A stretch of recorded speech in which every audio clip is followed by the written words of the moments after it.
Injifannoo!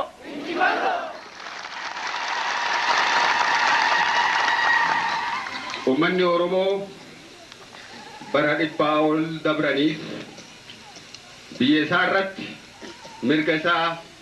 mirga silaatii akka sabaatti akka uummata tokkootti qabaachuu qabu dhabee eenyummaan isaa tuffatamee abbaa biyyaa ta'uun isaa hanqatee wanneen inni silaatii ittiin beekamu hundinuu awwaalamanii erga turee ammaan kana qabsoo bara dheeraa booda sadarkaa kanarra gahee har'a kallacheessaa adda bilisummaa Oromootiin durfamuudhaan humna qabsoo uummata Oromoo ijaarameen humna mirga Oromoo kabachiisuudhaaf qophaa'een kabajaan biyya isaa irratti qabaachuu qabu deeffachuudhaaf yoo mirgallee qophaa'ee yeroo itti argamu.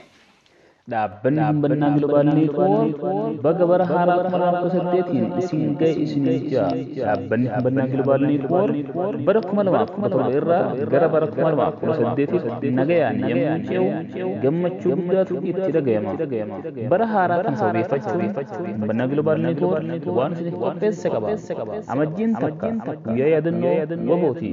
Nutis guyyaa yaadannoo waraana bilisummaa Oromoo Jeneraal sababeeffachuun yaadannoo gootota seenaan dagatamanii ilaalchisee dokumentari gabaabaa qopheessinee jirra.